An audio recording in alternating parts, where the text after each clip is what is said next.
சரண் Krishna YouTube சேனலுக்கு உங்களை அன்புடன் வரவேற்கின்றேன். உங்கள் வீட்டு வாசலிற்கு பூனை அடிக்கடி வருகின்றதா? பூனைகளின் மூலம் தெய்வங்கள் உணர்த்தும் அறிகுறிகள் என்னென்ன அப்படிங்கிறத பற்றி தான் இந்த வீடியோவில் தெளிவாக நம்ம பார்க்க போகிறோம். நம்ம சேனலில் உள்ள வீடியோவை ஃபஸ்ட் டைம் நீங்கள் பார்க்குறீங்க அப்படின்னா மறக்காமல் நம்ம சேனலை சப்ஸ்கிரைப் பண்ணி வச்சுக்கோங்க. நம்ம சேனலில் தொடர்ந்து குலதெய்வ பதிவுகள், ஆன்மீக தகவல்கள் வந்து கொண்டே இருக்கும். வாங்க வீடியோக்குள்ளே போகலாம். பொதுவாக ஒரு சிலரோட கருத்துக்கள் என்ன அப்படின்னா, பூனை வீட்டுக்குள்ளே வரக்கூடாது, பூனை நம்ம வெளில போகும்போது குறுக்க போகக்கூடாது, இதெல்லாம் செஞ்சால் பூனை நமக்கு அபசகுணம் அப்படின்னு நம்ம நினச்சிட்டு இருக்கோம்.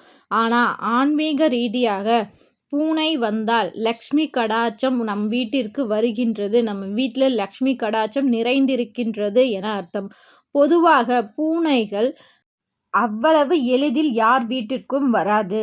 ஏனென்றால் பூனை ஒரு தெய்வ சக்தி எப்படி இருக்கும், கெட்ட சக்தி எப்படி இருக்கும் அப்படின்னு உணரக்கூடிய ஒரு உயிரினம். இந்த உயிரினம் நல்ல சக்தி, நல்ல ஆற்றல், தெய்வ ஆற்றல் எந்த வீட்டில் நிறைந்திருக்கின்றதோ அந்த வீட்டிற்கே வரும். அப்போது பூனை நம்ம வீட்டுக்கு வந்தால் நம்ம வீட்டில் லக்ஷ்மி கடாட்சம் இருக்கின்றது, ஒரு நேர்மறையான ஆற்றல் இருக்கின்றது, தெய்வ சக்தி இருக்கின்றது மற்றும் பூனை வருவதனால் நமக்கு உணவு பஞ்சம் வராது. அது மட்டும் இல்லை, பூனை ஒரு கெட்ட விஷயங்கள், துர்விஷயங்கள் இருக்கிற இடத்துல கண்டிப்பாக பூனை இருக்காது. அந்த இடத்துல உணவுகள் கொடுத்தா கூட சாப்பிடவே சாப்பிடாது.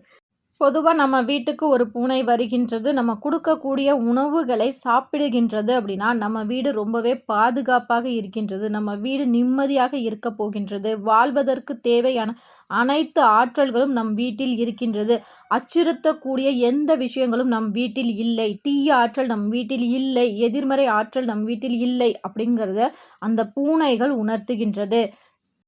மேலும் ஒரு சில வீடுகள்லாம் பார்த்திங்கன்னா பூனைகள் தொடர்ந்து வந்து அந்த வீட்டிலேயே ஒரு இடங்களில் குட்டி ஈன்றுவது, இது அனைத்துமே பூனைகளின் மூலம் உங்களுக்கு பல நல்ல விஷயங்கள் நடக்கப் போகின்றது, உங்கள் வீட்டில் ஒரு சுப விஷயங்கள் நடக்கப் போகின்றது.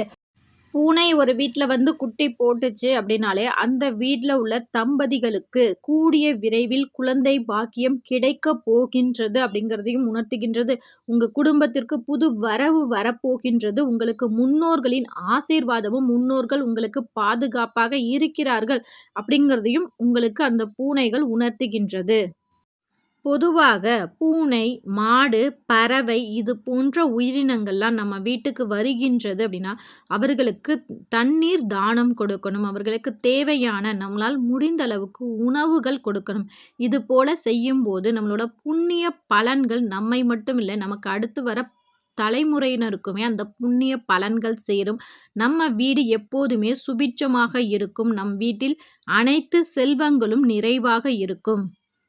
பூனைகளிலே பல வண்ண பூனைகள் இருக்கின்றது. அதிலும் குறிப்பாக இந்த 3 வண்ண பூனைகள் நம் வீட்டுக்கு வந்தால் கண்டிப்பாக நம்ம வீட்டில் செல்வம் சேரப்போகின்றது, கடன் பிரச்சனை தீரப்போகின்றது, நம் குடும்பம் மகிழ்ச்சியாக இருக்க போகின்றது அப்படிங்கிறத உணர்த்துகின்றது. என்னங்க நீங்கள் பூனையை பற்றி இவ்வளோ சொல்கிறீங்க, அப்புறம் ஏன் பூனை குறுக்க போனால் நம்ம வெளிலலாம் போகக்கூடாதுன்னு சொல்கிறோம், இது என்ன, இதுவும் நம்ம முன்னோர்கள் சொல்லி வைத்தது தானே அப்படின்னு பார்த்தீங்கன்னா, நம்ம முன்னோர்கள் நமக்கு என்ன சொன்னாங்க, பூனைகள் குறுக்க போனால் நம்ம போகக்கூடாது. எப்போ போகக்கூடாது, அந்த காலத்தில் நம்ம எல்லாம் மாட்டு வண்டியில் தான் போயிட்டு இருந்தோம் வெளியில். அப்படியே மாட்டு வண்டி கட்டி நம்ம போகும்போது பூனை குறுக்க போணுச்சு அப்படின்னா பூனையை பார்த்து மாடுகள் பயப்படும். அதனால் பூனை குறுக்க போணுச்சுன்னா கொஞ்ச நேரம் அந்த மாடு சாந்தப்படுவதற்காக கொஞ்ச நேரம் நின்றுட்டு அதற்கு பிறகு போவாங்க. இதுதான் காரணம். இது அப்படியே காலடைவில் மூட நம்பிக்கையுடன் சேர்ந்து பூனை போனாலே அபசகுணம் அப்படிங்கிற மாதிரி ஆகிருச்சு. பூனைகள் பொதுவாக வீட்டுக்குள்ளே வந்தாலே அந்த வீட்டில் லக்ஷ்மி கடாட்சம் நிறைந்திருக்கும் அப்படின்னும் சொல்லப்படுகின்றது. நல்ல அதிர்வுகளை உணரக்கூடிய ஒரு உயிரினம் தான் இந்த பூனைகள். அதனால் பூனை வீட்டிற்குள் வருவது ரொம்ப ரொம்ப நல்ல சவனமே. ஆனால் பூனைகள் அழுவது அப்படிங்கிறது அபசகுணமே. பூனைகள் ஒரு வீட்டில் அழுதுச்சு அப்படின்னா அந்த வீட்டில் ஏதோ ஒரு கஷ்டம் வரப்போகின்றது அல்லது ஏதோ ஒரு கெட்ட விஷயம் நடக்க போகின்றது அப்படிங்கிறத நமக்கு உணர்த்துகின்றது. மேலும் பூனைகள் உங்கள் வீட்டுக்குள்ளே வந்து ஏதோ ஒரு கத்துது, உங்க வீட்ல உணவுகளை எடுத்துக்கொள்ளுது அப்படின்னா, ஒரு நல்ல சக்தி உங்க வீட்ல இருக்கின்றது. அதனால அந்த தெய்வ சக்திக்கு ரொம்பவே நன்றி குடுங்க. உங்க வீட்ல ஒரு தெய்வ சக்தி இருந்தால் தான், இது போன்ற உயிரினங்கள்லாம் உங்க வீட்டுக்குள்ளேயே வரும். அதனால உங்க வீட்ல உள்ள தெய்வ சக்தியை போற்றி வணங்குங்கள். அந்த தெய்வ சக்தியின் மூலம் உங்களுக்கு பல அனுக்கிரகம் கிடைக்கும்.